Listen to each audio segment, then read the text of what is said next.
What's up, fellas? Corey Marver here, and welcome to a game called Grab a Bite. A game where you play as a vampire who orders himself some dinner. At last. So impatient. Knock. Never had a customer bark at me before, but there's always a first for everything. I'm Mills from Vito's Pizzeria. Is this Mr. Zugravescu?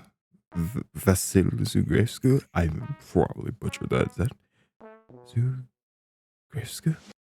Had vampire names, man. Precisely. You kept me waiting long enough. Yeah, as I mentioned during the 5 very insistent calls we had, as I was coming here, I had some trouble finding your street. Right. Very curious that you get lost so many times, considering my mansion is not that far from your venue. Thankfully, you were so persistent helping me find your place. Anyways, here's your order. Large crushed super cheesy pepperoni, correct? Pray tell you did remember no garlic, yes? Of course, sir. We made the marinara sauce extra special just for you. Very well. I can really taste that delicious crimson ambrosia you're carrying. There's a reason our moda is the best sauce in town. So is that like a ledge or something where I can leave this? Yes, I'll open the gate for you at once and await you at my door. Is something amiss? Like you really want me to walk all the way up there? It's but a few feet away. What's your excuse for such indolence? My what? Your laziness. Hey, who are you calling lazy? There are other customers waiting, you know. Can't stay and chit-chat all night long. I'll just leave the pizza here by the gate if you don't mind. On the pavement? Dude, I'm like leaving it in the box. It's not like the pizza's literally touching the curb. At that point, it really is. Preposterous. Fetch me that pizza at once. Man, I don't know. What about your dog then? I can see it from here growling at me. Looks like it's gonna maul me if I get any closer. I have no mind to play for puppy. If you don't bring me that pizza, I will unleash shit on you. Oh, the hard part about being a vampire. I have no mind. He's a play for puppy. It's like those giant pit bulls. You know, his name's Cupcake. He's fine. That puppy has the signs of a wolf. I mean, he's friendly. The bigger they are, the nicer they are. Wait, is that actually... Don't you have a home to get to? Just bring me that dang pizza. Look, I could just leave it there on the mailbox and you can come and take it whenever you feel more like it. Listen to me, girl. It's Mills. Very well, Gills. Bring forth the pizza and I shall see you rewarded most handsomely for your trouble. You mean like a tip? Yes, a tip. A pretty hefty one. Or maybe something even better.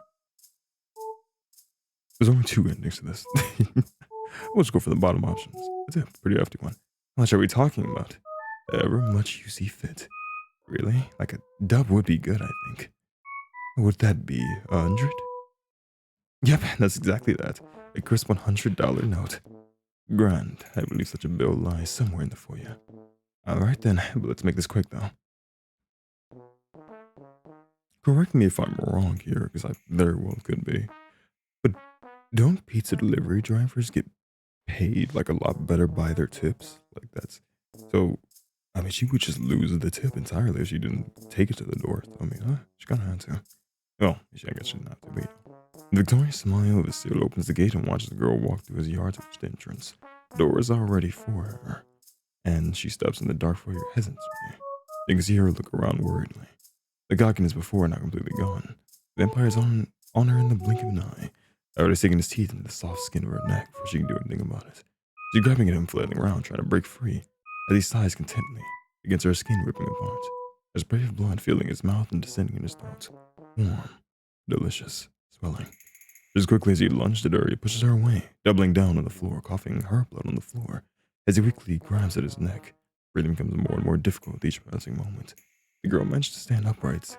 Even as she sways a little with dizziness, he looks up at her confused. Now, his eyes dart to the pizza carton lying now open on the floor, and Mills follows his gaze. The empty box glistens in the moonlight from the oil that was left behind from her late dinner snack. With the crazed look in his eyes, Vasile tries to lunge at her. Instead of his claws scramble to seize her ankle, he falls to the floor lifeless.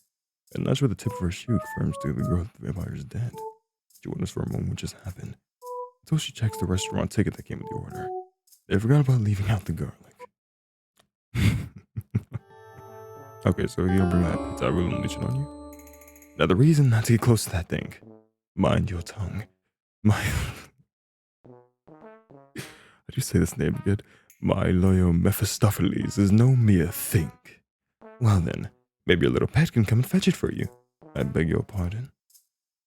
Before Vasil gets stopped, the girls disappeared, leaving him to watch the feed of the empty street in the front of his villa. With a sigh, he exits in the yard. He has managed to feed on the girl, but the pizza might work as a lure on another human.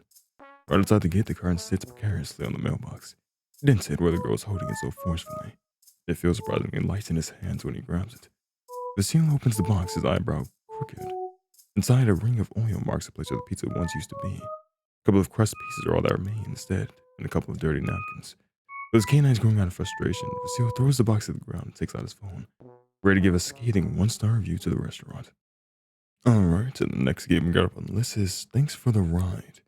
I believe this is a horror game where you get lost on the road and find a random hitchhiker in the middle of the woods. It's difficult for you to admit because that means that you are stuck on an unfamiliar gravel road in the middle of nowhere. Mississippi, with no cell service. Oh god, you're truly screwed. The only thing that lights your way are headlights from your old pickup truck. There's no sign of civilization, aside from the occasional beer bottle left in the ditch and the reflection of the deer's eyes off into the woods. Nobody wants to be in this situation, least of all you. But you have no choice. Your GPS doesn't work, and one wrong turn has ruined your plans for the night. All you can do is continue driving until maybe, just maybe, the road loops back onto the highway and you can reorient yourself. You can't have strayed too far from the route to your house. At least, you hope so.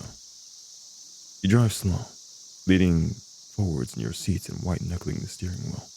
The low rumble of your engine, the crunch of gravel under your tires, and the blaring cicadas makes the hairs on your arms stand up. One wrong move could wrap your car around a tree out here, and nobody would find you for days. Is there eyes? Or I guess was that the deer eyes that we said. Sharp turn approaches. You take it carefully, but hovering over the brake. The rest of the road slowly enters your field of view, empty and dark, just that as it had been for the past 15 minutes of driving. So your headlights illuminate a figure in the middle of the gravel. You slam the brakes a little too hard.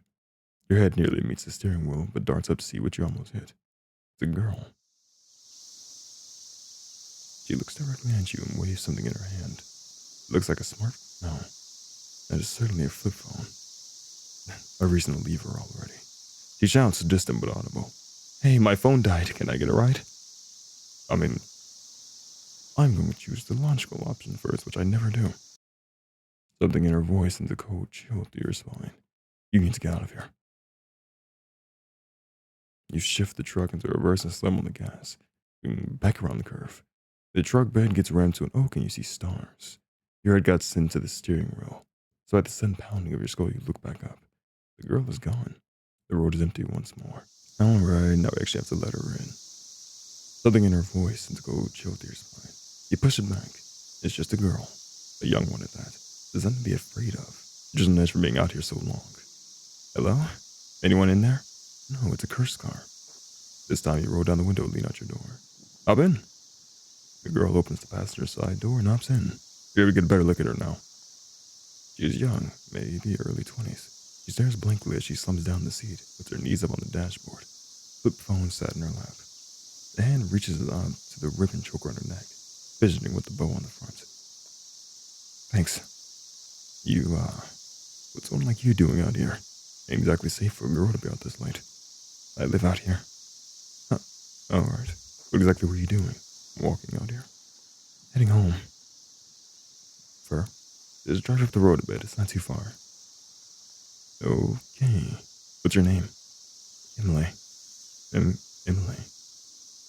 Grierson. Is that Grierson? Maybe. You take your foot off the gas and creep back down the road. After a few minutes, you clear your throat, intending to make a polite conversation. So, what's with the, flip phone? Her demeanor turns cold. She glares daggers at you. What about it? It's kind of outdated, isn't it? Oh, sure, I'm so lame for not owning a BlackBerry or something. That's not when I... Sure. Maybe polite conversation was a mistake. Hey, stranger, can I ask you a question? Sure. Do you like it here? What? Do you like it here? Like, this town? You do live around here, right? I do live here. And I don't, honestly. It's just boring. When it ain't boring, it's sad. There's more dead here than living. It feels like the dang state is stuck in the 1930s. So why stay? Really, if you hate it, why not leave? Give the question some thought, letting the buzz of cicadas and tinnitus fill your ears. Ah, yeah. I think if I left and found out everywhere is the same, I don't think I'd make it past my 20s. Oh, that's fair. Well, but what about you then? She looks down at the flip phone in her lap, glancing at it. You notice it's covered in dirt. I felt the same. Then why'd you leave it? Emily smiles. I can't. What's that? Hey, step up here. This is it. The truck crawls to a stop in front of an old bent road sign. If you feel off the gravel, the ground drops off.